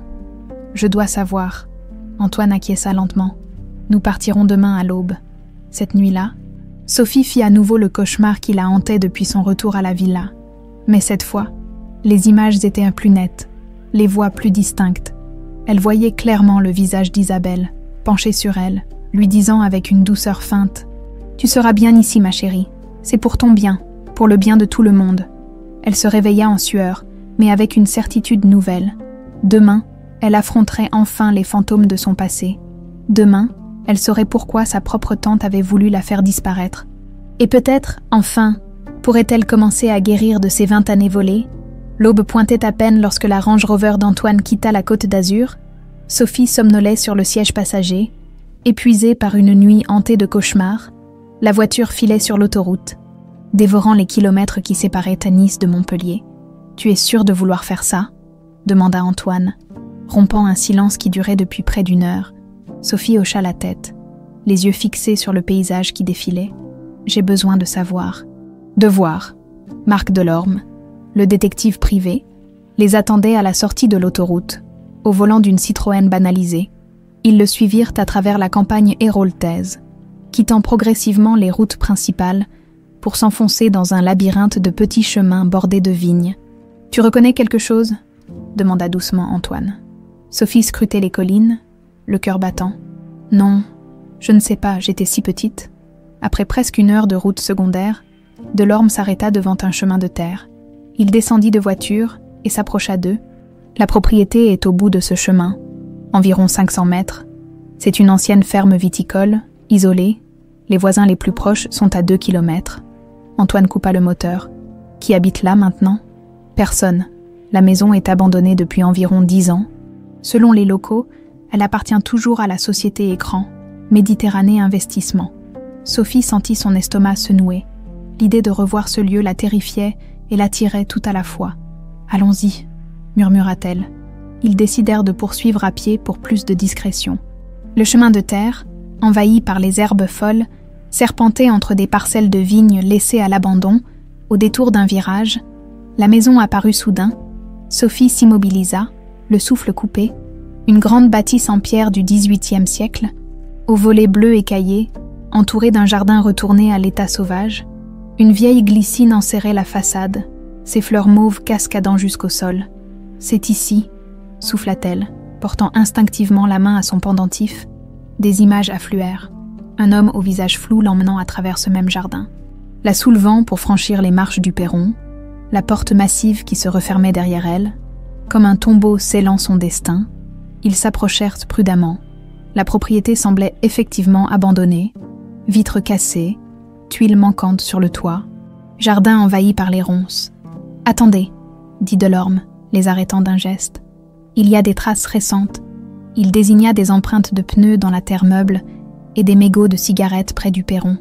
Quelqu'un vient ici régulièrement. Sophie sentit un frisson parcourir son échine. Delorme testa la porte principale. Verrouillée, « Je vais faire le tour », proposa-t-il. Il y a peut-être une autre entrée. Pendant qu'il s'éloignait, Sophie contemplait la façade, essayant de rassembler ses souvenirs. Antoine se tenait près d'elle, silencieux, respectant son processus. « Je me rappelle de cette fenêtre », dit-elle soudain, pointant vers une lucarne au 2e étage. « C'est la seule par laquelle je pouvais voir le ciel. Les autres étaient toujours fermées. » Delorme revint, l'air satisfait. « Il y a une fenêtre cassée à l'arrière. On peut entrer par là. » L'intérieur de la maison était plongé dans une semi-obscurité, l'air chargé de poussière et d'humidité. Des meubles couverts de draps fantomatiques emplissaient le salon. Sophie avançait comme en transe, effleurant les murs, s'arrêtant parfois pour fermer les yeux, tentant de saisir des bribes de souvenirs. « La cuisine », murmura-t-elle, se dirigeant instinctivement vers une porte. « Il m'apportait mes repas sur un plateau, toujours les mêmes, des pâtes, du pain, parfois une pomme. La cuisine était vaste, avec une grande table en chêne massif et une cheminée ancienne. Des traces de vie récente y étaient invisibles. Une bouteille de vin vide, des emballages de nourriture. « Quelqu'un utilise cet endroit comme planque occasionnelle », nota Delorme. Sophie ne semblait pas l'entendre. Elle fixait une porte étroite au fond de la cuisine. « La cave », souffla-t-elle. « C'est là qu'il me gardait. » Antoine s'approcha, inquiet de son état. « Sophie, tu n'es pas obligée. »« Si ». Delorme ouvrit la porte, révélant un escalier étroit qui s'enfonçait dans l'obscurité. Il alluma sa lampe torche et descendit le premier, suivi de Sophie, puis d'Antoine. La cave était vaste. Divisée en plusieurs sections, des casiers à vin vides s'alignaient contre un mur, de vieilles malles poussiéreuses s'entassèrent dans un coin, et au fond, séparée du reste par une cloison, une petite pièce avec une porte munie d'un verrou extérieur. Sophie s'arrêta devant cette porte, tremblante. C'était ma chambre. Delorme poussa la porte, qui s'ouvrit en grinçant. La pièce était minuscule, sans fenêtre. Un vieux matelas gisait encore au sol, couvert de poussière. Une petite table, une chaise. Et sur les murs, « Mon Dieu !» murmura Antoine. Des dessins d'enfants couvrirent le mur entier. Des papillons, des fleurs, une maison avec un jardin, et une famille, un homme, une femme, et une petite fille souriante. Je dessinais pour ne pas devenir folle, expliqua Sophie d'une voix distante. Il m'apportait des crayons. C'était mon seul. Divertissement. Elle s'approcha du mur, touchant du bout des doigts un dessin représentant un papillon vert émeraude. Je me souviens maintenant. Un jour, il a oublié de verrouiller la porte. J'ai attendu qu'il parte. Puis je me suis échappée. J'ai couru aussi loin que j'ai pu. Je me suis cachée dans un camion de livraison. C'est comme ça que j'ai atterri à Montpellier. Antoine avait les larmes aux yeux, imaginant sa petite fille emprisonnée dans ce cachot pendant des mois. « Qui était cet homme, Sophie ? Tu te souviens de son visage ?» Elle secoua la tête. Il portait toujours une cagoule quand il venait me voir. Mais sa voix, il parlait avec un accent du Sud et il m'appelait « petite princesse », comme si c'était un jeu. Delorme examinait minutieusement la pièce, prenant des photos. Qui s'occupait de la maison à l'époque ? Il devait bien y avoir un gardien, un homme à tout faire. Sophie haussa les épaules. « Je ne sais pas. Je ne voyais que mon geôlier et... » Elle s'interrompit, revivant le souvenir d'une voix féminine, de talons claquant sur le sol de pierre. « Et Isabelle, compléta-t-elle dans un souffle. Elle venait une fois par mois. Je l'entendais parler à l'homme, lui donner de l'argent. Elle ne descendait jamais me voir. Comme si elle ne voulait pas affronter ce qu'elle avait fait. Ils remontèrent à l'air libre, Sophie chancelant légèrement, comme si le poids des souvenirs l'écrasait physiquement. Dans la lumière crue du jour, la maison semblait encore plus sinistre. Sa beauté d'antan pervertie par les actes qui s'y étaient déroulés, Antoine fit quelques pas dans le jardin, tentant de maîtriser sa rage et son chagrin. Sa propre sœur avait orchestré l'enlèvement de sa fille. Pendant 20 ans, elle l'avait regardé souffrir, avait assisté à la destruction de son mariage, tout en sachant « Il y a quelqu'un là-bas », alerta soudain Delorme, pointant vers un cabanon à l'orée du jardin. Une silhouette venait d'en sortir. Un vieil homme voûté qui les observait avec surprise. « Qui êtes-vous » lança-t-il d'une voix rauque. « C'est une propriété privée ici. » Delorme s'avança, montrant sa carte de détective. « Nous sommes ici pour une enquête. Et vous, qui êtes-vous » Le vieil homme cracha au sol. « Marcel Grangier. Je m'occupe des lieux depuis 30 ans. » Sophie s'approcha, scrutant ce visage buriné par le soleil. « Vous étiez là en 2005, 2006. » Grangier plissa les yeux. « Pourquoi vous voulez savoir ça ?» Antoine intervint, sortant son portefeuille. Plusieurs billets de 100 € changèrent de main. Déridant visiblement le gardien, « J'ai toujours été là, même quand la patronne a dit de laisser la maison vide. Je veille sur les murs, moi. »« La patronne ?» releva Antoine. « Qui est-ce ?»« La dame de Nice, celle qui vient en Mercedes noire, toujours tirée à 4 épingles. » Sophie et Antoine échangèrent un regard. « Isabelle, elle venait souvent ?» demanda Delorme. « 1 fois par mois, à peu près, surtout à l'époque où Dufour gardait la petite. » Antoine se raidit. « Dufour, qui est Dufour ?» Grangier sembla soudain réaliser qu'il en avait trop dit. Il se ferma comme une huître. « Je sais plus, ma mémoire, vous savez. » Mais Delorme avait senti la piste. Il sortit d'autres billets. Raoul Dufour finit par lâcher Grangier, un type des bas quartiers de Marseille. La patronne l'a embauché pour une mission spéciale. Qu'elle disait, il était resté presque 1 an ici, avec ordre de ne laisser entrer personne. « Et la petite fille ?» insista Antoine, la voix tremblante de rage contenue. Grangier baissa les yeux. « J'ai juste aperçu l'enfant 1 ou 2 fois. J'avais pas le droit d'approcher de la maison quand Dufour était là. La patronne me payait pour rester à l'écart. »« Mais vous saviez qu'une enfant était retenue prisonnière ici ?» accusa Sophie. Le vieil homme se renfrogna. « Je me mêle pas des affaires des riches. Moi, ils ont leurs raisons. Et puis, la petite s'est enfuie. Non. J'ai vu Dufour la chercher partout comme un fou pendant des jours. » Delorme prit les coordonnées de Grangier, promettant d'autres paiements en échange de son témoignage officiel. Puis, ils reprirent le chemin vers leur voiture, Sophie gardant un silence lourd, tentant d'assimiler tout ce qu'elle venait d'apprendre. Alors qu'il atteignait le bout du chemin, Antoine s'immobilisa soudain. « Ma voiture. Quelqu'un l'a fouillée. La Range Rover avait une vitre brisée, la boîte à gants était ouverte, son contenu éparpillé sur le siège. Un voleur, suggéra Delorme. « Non, répondit Antoine, examinant l'intérieur. Rien n'a été pris, c'est un avertissement. » Sophie frissonna. Isabelle sait que nous sommes ici, de retour à Nice. Il découvrirait que leur voyage n'était pas passé inaperçu. Marc Delorme reçut un appel de son contact à la police locale. Quelqu'un avait déposé une plainte contre eux pour violation de propriété privée. La plainte venait de Méditerranée Investissement. La société écran d'Isabelle, elle panique, conclut Antoine. Elle sait que nous avons découvert la vérité. Cette nuit-là, Sophie ne put dormir, hantée par les images de sa prison d'enfance. Mais au milieu de l'angoisse, une détermination nouvelle grandissait en elle. Elle avait survécu. Elle était revenue.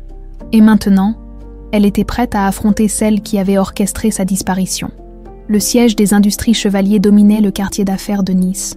Une tour de verre et d'acier de 12 étages. Symbole de la réussite d'une dynastie familiale bâtie sur 3 générations, Antoine n'y avait pas mis les pieds depuis 2 semaines, déléguant ses responsabilités à son directeur général pour se consacrer entièrement à Sophie. Ce matin-là, pourtant, il avait décidé d'y retourner, accompagné de sa fille. Il était temps de préparer l'offensive contre Isabelle. « Tu es sûr que c'est une bonne idée ?» demanda Sophie alors qu'il traversait le hall principal, attirant les regards curieux des employés. Antoine hocha la tête, le visage grave. « Il faut agir vite. Delorme a commencé à rassembler les preuves, mais Isabelle a des contacts partout. Plus nous attendons, plus elle aura le temps d'effacer ses traces. » L'ascenseur les conduisit directement au dernier étage. Dans l'antre du pouvoir chevalier, la secrétaire d'Antoine, Sylvie, une femme d'une 50aine d'années à l'allure impeccable, se leva d'un bond en les voyant sortir de l'ascenseur.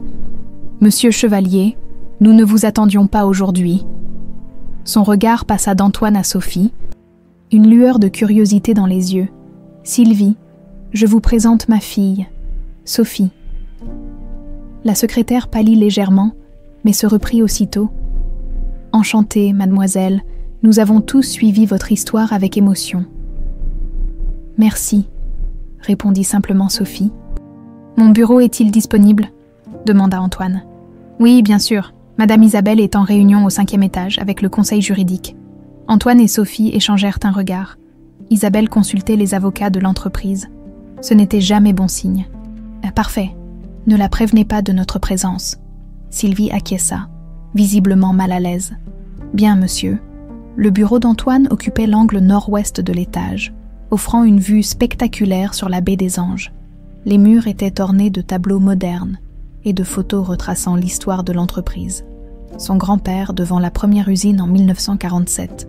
Son père signant des contrats internationaux dans les années 70, lui-même recevant un prix d'innovation, Sophie s'arrêta devant une photo où Antoine, plus jeune, posait avec Isabelle lors de l'inauguration d'une nouvelle chaîne de production. Les deux souriaient à l'objectif, épaule contre épaule. « Tu avais confiance en elle », constata Sophie. « Une confiance aveugle », admit Antoine avec amertume. « Même après ta disparition, c'est vers elle que je me suis tournée pour du soutien. Elle a toujours été là, me conseillant. » M'épaulant, tout en sachant, il s'installa derrière son imposant bureau en acajou et alluma son ordinateur. « Robert Mercier arrive dans une demi-heure, » annonça-t-il. « Il m'a toujours été loyal. Je veux qu'il entende notre histoire avant de décider de la marche à suivre. » Sophie hocha la tête, puis s'approcha de la baie vitrée. En contrebas, Nice s'étendait, baignée de soleil, quelque part dans cette ville. Pendant 20 ans, sa tante avait vécu en paix, profitant de sa position, de sa fortune, bâtie sur la disparition d'une enfant. « Pourquoi ?» murmura-t-elle. « Pourquoi m'avoir fait ça ?» Antoine soupira, rassemblant des documents sur son bureau. L'argent, probablement. Notre père a légué 75% de l'entreprise à moi seul, estimant qu'Isabelle, avec son caractère impulsif, n'avait pas l'étoffe d'une dirigeante. Elle n'a jamais accepté cette décision. Et ma disparition changeait quoi? Tout, sans héritier direct. À ma mort, ces 25% lui auraient permis de prendre le contrôle. Surtout après notre divorce avec Claire. Elle aurait pu convaincre le conseil d'administration qu'elle était la seule chevalier capable de diriger l'entreprise. Sophie allait répondre, quand la porte du bureau s'ouvrit avec fracas. Isabelle se tenait sur le seuil, le visage déformé par la colère. « Alors c'est vrai, Sylvie vient de craquer et m'a avoué que vous étiez là. Qu'est-ce que c'est que cette intrusion ?» Elle portait un tailleur rouge sang qui soulignait sa silhouette élancée, ses talons aiguilles claquant sur le parquet alors qu'elle s'avançait dans la pièce. Puis son regard tomba sur Sophie, et son expression changea imperceptiblement. Un éclair de peur, rapidement masqué par l'indignation. « Et tu as amené ta protégée dans mon entreprise. » Notre entreprise, Isabelle, dont Sophie est désormais l'héritière légitime. Isabelle eut un rire sec. Ah oui, la miraculeuse héritière. Cette orpheline surgit de nulle part avec une histoire à dormir debout. Une histoire que tu connais mieux que personne, intervint Sophie, s'avançant face à sa tante, puisque c'est toi qui l'as écrite. Les deux femmes se toisèrent, séparées par quelques centimètres à peine. Sophie, plus petite mais animée d'une détermination nouvelle. Isabelle, imposante dans sa colère, mais avec une lueur d'inquiétude au fond des yeux. Je ne comprends pas ce que tu insinues. Nous sommes allés à la propriété près de Montpellier, annonça Antoine. Celle que tu as achetée via Méditerranée Investissement, 6 mois avant l'enlèvement de Sophie. Isabelle pâlit légèrement, mais se reprit aussitôt. Je possède des dizaines de propriétés via différentes sociétés d'investissement. Je ne vois pas le rapport. Le rapport, c'est Raoul Dufour, poursuivit Antoine. L'homme que tu as payé pour enlever Sophie et la séquestrer pendant 1 an. Le gardien nous a tout raconté. Un silence lourd s'abattit sur le bureau. Isabelle recula d'un pas, ses yeux passant rapidement de son frère à sa nièce, évaluant ses options. Ces accusations sont ridicules. Vous n'avez aucune preuve. Au contraire, répliqua Sophie. J'ai mes souvenirs qui reviennent chaque jour. Je me souviens de ta voix. Donnant des instructions à mon geôlier, je me souviens du bruit de tes talons sur le sol de pierre. Des hallucinations. Tu devrais consulter un psychiatre. Antoine sortit une enveloppe de son bureau. Nous avons bien plus que des souvenirs.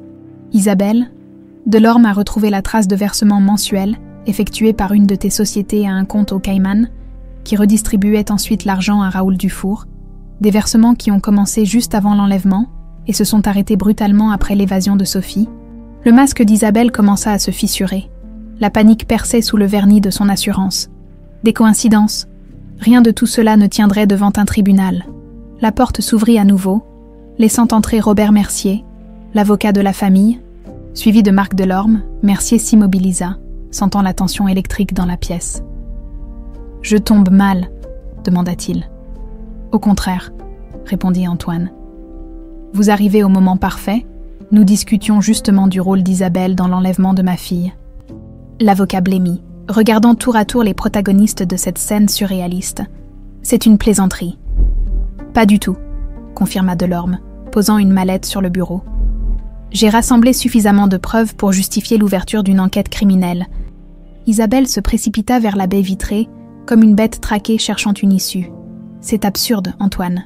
Tu ne peux pas croire que ta propre sœur, ma propre sœur qui a détruit ma vie par cupidité, qui a volé 20 ans d'existence à une enfant innocente. » Isabelle se tourna vers Sophie, changeant subitement de tactique. « Écoute-moi, Sophie, je ne suis pas ton ennemie, je ne voulais pas te faire de mal. Tu m'as fait enlever, » cria Sophie, les larmes aux yeux. « Tu m'as arraché à mes parents, à ma vie, pour te protéger, » hurla Isabelle, perdant finalement son sang-froid. « Antoine était obsédé par toi, par ton éducation parfaite, ton avenir brillant. Il négligeait l'entreprise, notre héritage. » Un silence de plomb s'abattit sur la pièce. Isabelle venait d'admettre implicitement son crime, devant témoins. « Pour me protéger », répéta Sophie, incrédule. En me séquestrant dans une cave pendant 1 an, Isabelle passa une main tremblante dans ses cheveux, son vernis social s'effritant visiblement. « Tu ne devais pas rester en France. Dufour avait pour instruction de t'emmener en Amérique du Sud, de te placer dans une famille qui prendrait soin de toi. Mais il a désobéi. Il a gardé l'argent et t'a gardé aussi comme moyen de pression. Quand j'ai découvert ce qu'il faisait, j'ai dû jouer son jeu pour éviter qu'il ne te... » Elle s'interrompit, incapable de finir sa phrase. Antoine la regardait avec un mélange de dégoût et d'incrédulité. « Et pendant 20 ans, tu m'as regardé souffrir. Tu m'as vu sombrer dans le désespoir, perdre mon mariage, sans jamais dire un mot. » Isabelle se redressa, retrouvant une parcelle de sa superbe. « Ce qui est fait est fait. Sophie est vivante. Elle est revenue. C'est tout ce qui compte. » « Non !» Le détective s'approcha, sortant des menottes de sa poche. « Isabelle Chevalier, je vous arrête pour enlèvement, séquestration et complicité de maltraitance sur mineur. Vous avez le droit de garder le silence. »« Ne me touchez pas !» cria-t-elle. Reculant, « Antoine, tu ne peux pas laisser faire ça. Je suis ta sœur. Pense au scandale, à l'entreprise. » Antoine resta impassible. « Tu aurais dû y penser avant de détruire notre famille. » Alors que Delorme s'apprêtait à menotter Isabelle, la porte du bureau s'ouvrit à nouveau. Un homme en costume sombre entra, suivi de 2 policiers en uniforme. « Marc Delorme » demanda l'homme. « Commissaire Leroy, vous êtes accusé d'usurpation d'identité et d'exercice illégal de la profession de détective privé. » Delorme se figea. Stupéfait. « Quoi? Mais c'est absurde. J'ai ma licence en règle. Pas selon nos informations, veuillez nous suivre. » Isabelle sourit, un sourire froid qui n'atteignait pas ses yeux. « Tu vois, Antoine, tu n'es pas le seul à avoir des contacts. Cette guerre, tu ne peux pas la gagner, pas contre moi. » Sur ces mots, elle quitta le bureau, la tête haute, laissant derrière elle un Antoine furieux et une Sophie sous le choc, comprenant que sa tante était prête à tout pour préserver ses secrets, y compris déclencher une guerre sans merci contre sa propre famille. 3 jours s'étaient écoulés depuis la confrontation au siège des Industries Chevalier. 3 jours durant lesquels Antoine et Sophie s'étaient retranchés à la Villa des Papillons, élaborant leur stratégie. Marc Delorme avait été relâché après 24 heures de garde à vue. Ses accréditations étaient parfaitement en règle. Mais Isabelle avait suffisamment de contacts pour orchestrer cette humiliation temporaire. Ce matin-là, Antoine était enfermé dans son bureau avec Robert Mercier, l'avocat familial qui, après avoir entendu l'histoire complète et examiné les preuves, avait choisi son camp. « Les transferts bancaires sont notre meilleur atout », expliquait Mercier, feuilletant un épais dossier. Même si Isabelle prétend qu'ils étaient destinés à autre chose, leur régularité et leur interruption qui coïncident exactement avec l'évasion de Sophie sont trop parfaites pour être des coïncidences. Mais est-ce suffisant pour une condamnation ? Demanda Antoine, le visage creusé par la fatigue. Avec le témoignage du gardien, celui de Sophie et les dessins d'enfants retrouvés dans la cave, oui, je pense que nous avons un dossier solide. La porte s'ouvrit doucement. Sophie entra, portant un plateau avec du café. Elle avait maigri ces derniers jours, ses traits tirés par l'angoisse, mais une flamme de détermination brillait dans ses yeux verts. « Des nouvelles de Raoul Dufour ?» demanda-t-elle en servant les 2 hommes. Delorme, qui venait d'arriver et se tenait sur le seuil, secoua la tête. « Introuvable. Selon mes sources, il aurait quitté la France peu après votre évasion, possiblement vers l'Amérique du Sud. » Sophie s'assit, serrant sa tasse entre ses mains comme pour y puiser de la chaleur. « Sans lui, ce sera ma parole contre celle d'Isabelle. »« Pas seulement, » corrigea Delorme. « J'ai trouvé quelque chose d'intéressant dans les archives de vidéosurveillance de la villa. » Il sortit une clé USB de sa poche. « Vous aviez mentionné que d'anciennes caméras de sécurité étaient installées à l'époque du kidnapping. J'ai retrouvé les serveurs où les données étaient stockées. La plupart des fichiers ont été effacés, mais j'ai pu récupérer quelques fragments. » Il inséra la clé dans l'ordinateur d'Antoine. Une vidéo en noir et blanc apparut. L'image granuleuse montrait l'entrée de la villa. La date en bas de l'écran indiquait le 12 octobre 2005, le jour de l'enlèvement. « Regardez », dit Delorme, pointant vers une silhouette floue qui se tenait près du portail. La qualité était médiocre, mais on distinguait clairement une femme élégante parlant à un homme au visage partiellement caché par une casquette. La femme lui tendait ce qui ressemblait à une enveloppe. « C'est Isabelle », souffla Antoine, « et probablement Dufour. » La vidéo est trop dégradée pour identifier formellement les visages, tempéra Delorme. Mais j'ai réussi à améliorer la qualité audio. Il augmenta le volume. La voix était déformée, mais les mots étaient clairs. Emmène-la loin, vers le sud, et assure-toi que personne ne la retrouve jamais. Je paierai le double. Sophie ferma les yeux, son corps tout entier se raidissant à l'écoute de cette voix, la même qui hantait ses cauchemars depuis des semaines. C'est elle, confirma-t-elle. C'est sa voix. Robert Mercier hocha gravement la tête.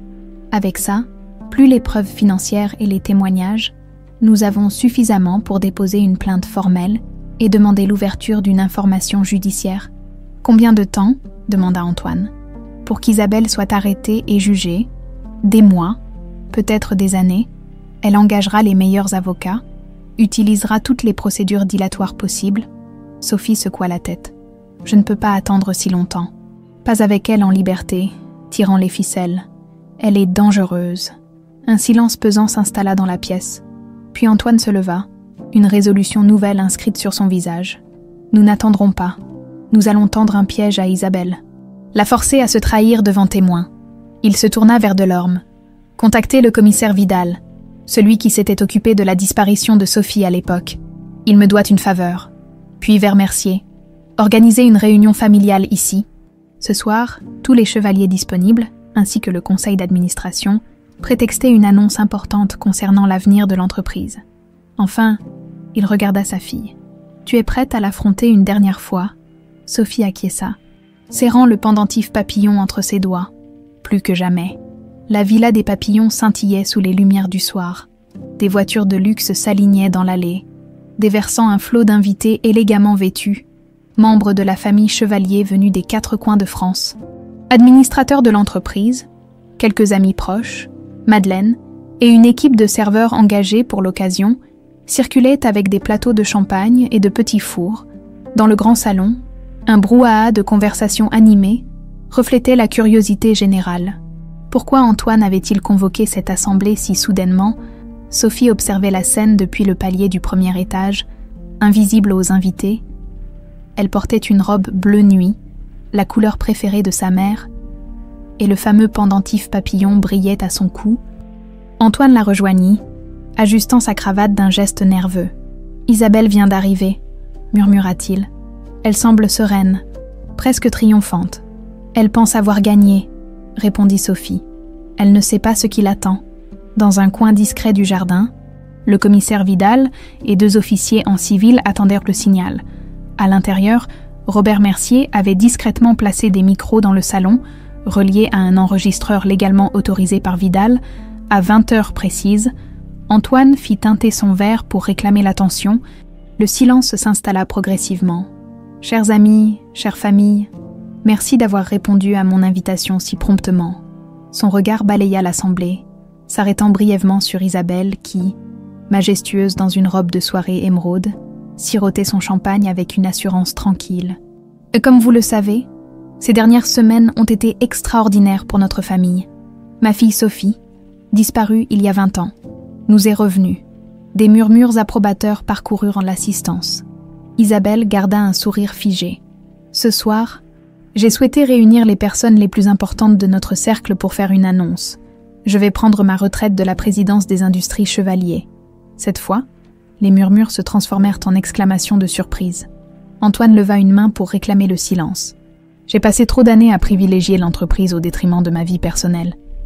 Aujourd'hui, je veux rattraper le temps perdu avec Sophie. » Il fit signe à sa fille, qui descendit l'escalier sous les regards curieux. Quant à ma succession, Isabelle se redressa imperceptiblement, ses yeux brillants d'anticipation. J'ai décidé de céder mes parts majoritaires à Sophie. Elle sera la nouvelle présidente des industries Chevalier, avec effet immédiat. Le visage d'Isabelle se décomposa. Son verre de champagne vacilla dangereusement dans sa main. « C'est absurde !» s'écria-t-elle, incapable de contenir sa fureur. « Cette fille n'a aucune expérience en gestion. Elle ne connaît rien à notre industrie. » Antoine la fixa calmement. « Elle apprendra, comme j'ai appris, et elle sera entourée des meilleurs conseillers. Le conseil d'administration n'acceptera jamais. Le conseil n'a pas son mot à dire sur la transmission de mes parts personnelles. » Isabelle s'avança, son visage déformé par la rage. « Tu ne peux pas me faire ça, pas après tout ce que j'ai sacrifié pour cette entreprise. »« Sacrifié ?» répéta Antoine, élevant légèrement la voix. « Qu'as-tu sacrifié exactement, Isabelle ?» Un silence pesant s'abattit sur l'assemblée, tous sentant qu'ils assistaient à bien plus qu'une simple querelle familiale. « J'ai consacré ma vie à cette entreprise, » cracha Isabelle. « Pendant que tu jouais au papa modèle avec ta précieuse Sophie, c'est moi qui maintenais tout à flot. Et quand Sophie a disparu, tu as été la première à me pousser à me concentrer sur l'entreprise plutôt que sur les recherches. Parce que c'était la chose sensée à faire. » Antoine sortit alors un petit appareil de sa poche et le posa sur la table basse. Il appuya sur un bouton. La voix déformée mais reconnaissable d'Isabelle emplit la pièce. « Emmène-la loin vers le sud, et assure-toi que personne ne la retrouve jamais. Je paierai le double. » Le sang quitta le visage d'Isabelle. Ses yeux, écarquillés d'horreur, passèrent de l'appareil à son frère. « Qu'est-ce que c'est que ça ?»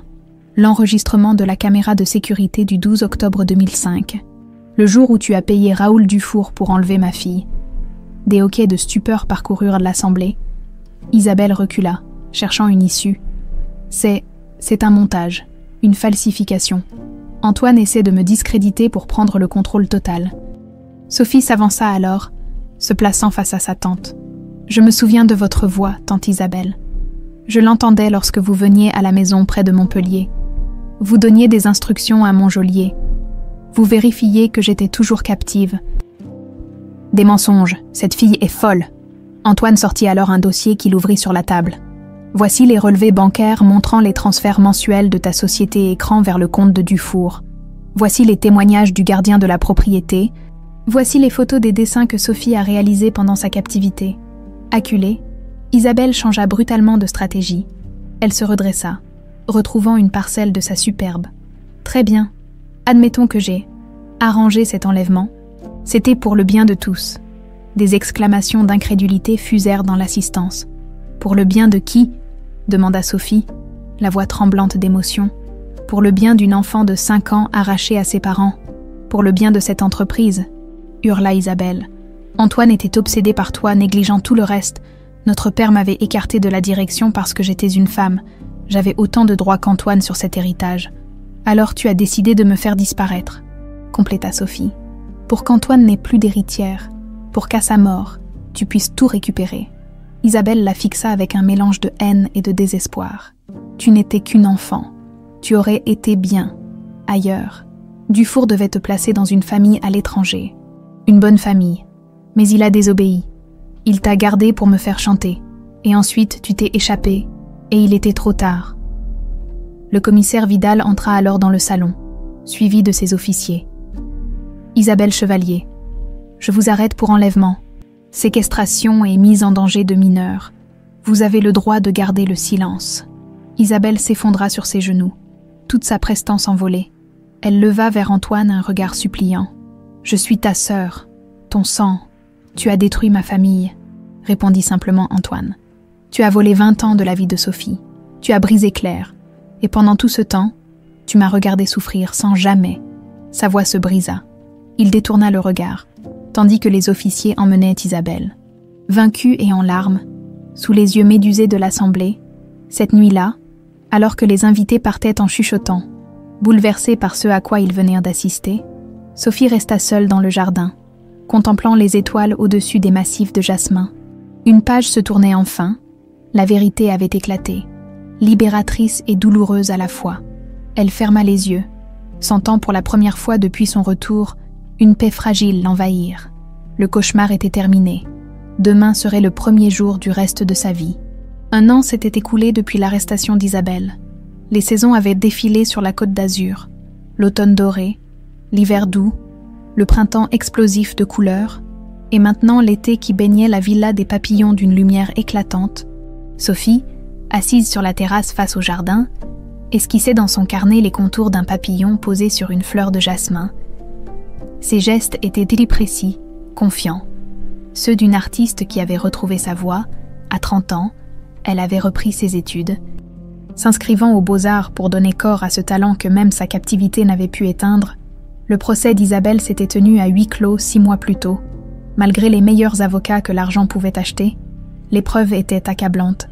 Elle avait été condamnée à 15 ans de réclusion criminelle pour enlèvement, séquestration et mise en danger de mineurs. Raoul Dufour, finalement localisé au Brésil, avait été extradé et attendait son propre procès. Antoine sortit de la maison, portant un plateau avec 2 tasses de café et des croissants. À presque 60 ans, il semblait rajeuni, comme si un poids immense avait été retiré de ses épaules. Il avait tenu parole, abandonnant la présidence des industries Chevalier pour se consacrer à sa relation retrouvée avec sa fille et à une nouvelle passion, une fondation d'aide aux familles d'enfants disparus. « Le jardinier vient de terminer », annonça-t-il en s'asseyant près de Sophie. « Tu veux venir voir ?» Elle hocha la tête, abandonnant son carnet pour suivre Antoine vers le fond du jardin. Là, à l'endroit exact où Sophie avait disparu 20 ans plus tôt, s'étendait désormais un magnifique jardin de papillons. Des centaines de plantes spécifiquement choisies pour attirer ces créatures délicates avaient été plantées, buddleias, lavandes, seringas et autres fleurs nectarifères. « C'est magnifique », murmura Sophie, observant les insectes multicolores qui voltèrent d'une fleur à l'autre. Un endroit de cauchemar, transformé en paradis. Ils restèrent silencieux un moment, savourant la paix de ce lieu métamorphosé. Un papillon bleu, un morpho, espèce exotique spécialement introduite dans ce jardin protégé, vint se poser sur l'épaule de Sophie, comme pour la saluer.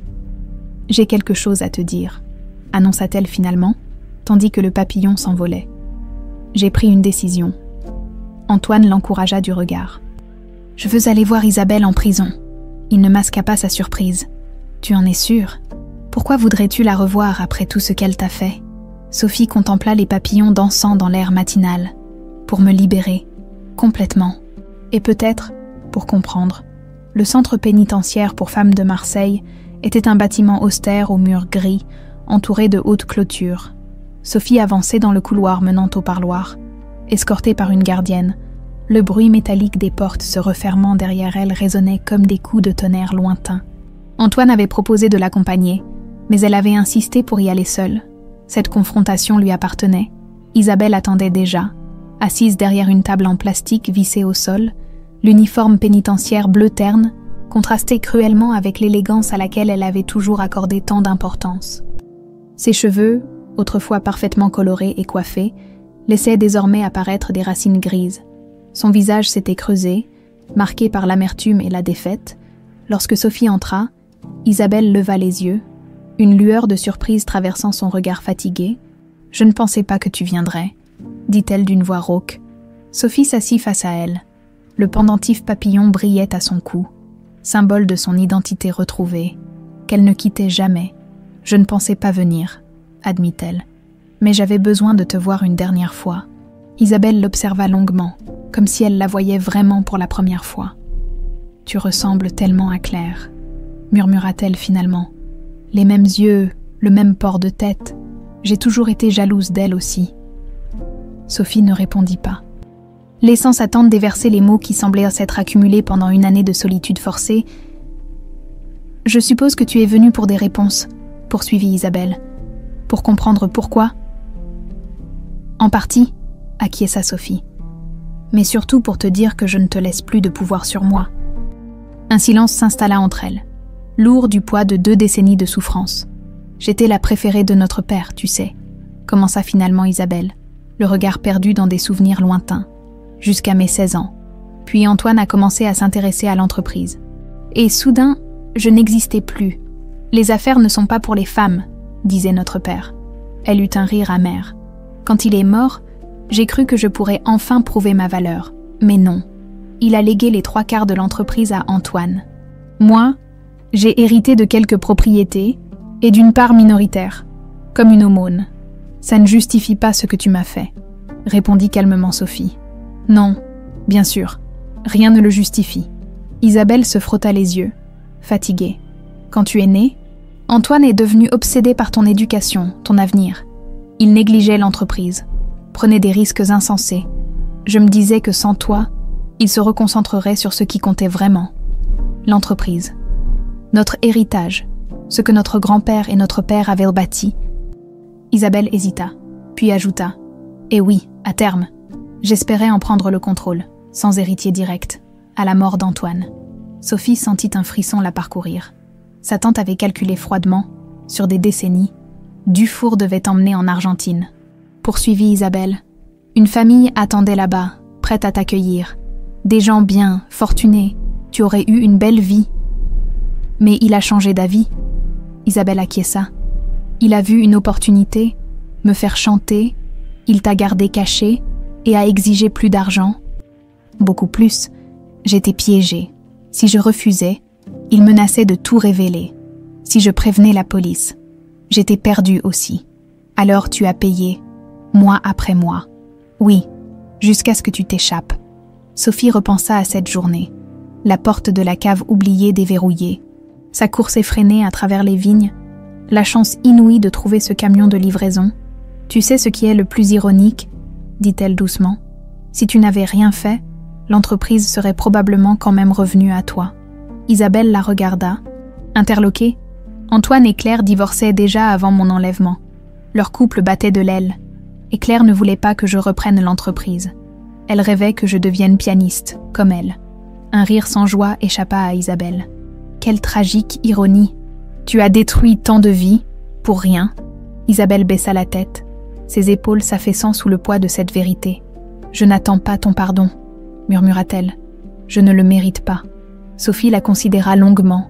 Cette femme brisée, rongée par la jalousie et l'amertume, avait perdu bien plus qu'une entreprise.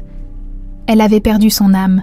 « Je ne suis pas venue pour te pardonner, » dit-elle finalement en se levant.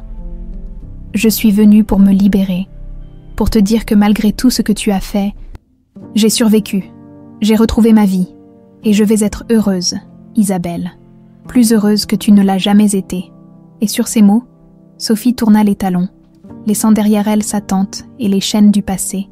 Le soleil couchant baignait la terrasse de la villa des Papillons d'une lumière dorée.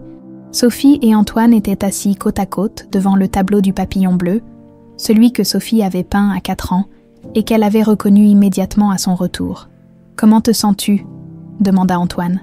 Sophie sourit, un sourire serein qui atteignait ses yeux, libre, comme si le dernier nœud venait d'être défait. Elle posa la main sur son ventre, dans un geste inconscient mais révélateur. « Il y a autre chose que je dois te dire » annonça-t-elle. « Je suis enceinte, de 3 mois. » Le visage d'Antoine s'illumina. « Sophie, c'est merveilleux. » Il l'étreignit, les larmes aux yeux. « Claire doit être prévenue. Elle sera folle de joie. » Claire avait repris contact après le retour de Sophie. Leur relation, d'abord hésitante, se reconstruisait lentement. Elle avait même prévu de venir de Sydney le mois prochain pour une longue visite. « Je veux que mon enfant connaisse une vraie famille, » déclara Sophie. « Pas parfaite, pas conventionnelle, mais unie par l'amour plutôt que par l'ambition ou l'obligation. » Le regard d'Antoine se perdit dans le jardin, où les derniers papillons voletaient avant la nuit. « La vie est étrange, » médita-t-il. « Pendant 20 ans, j'ai cru que le cercle était brisé à jamais.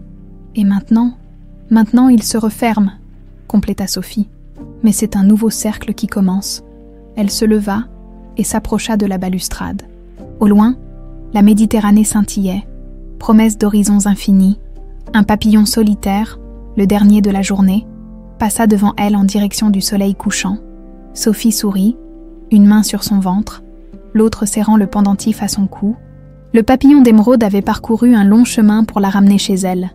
Et maintenant, il continuerait à voler, symbole d'une renaissance qui dépassait toutes les tragédies du passé. La boucle était bouclée, et comme le papillon émergeant de sa chrysalide, Sophie Chevalier avait enfin déployé ses ailes.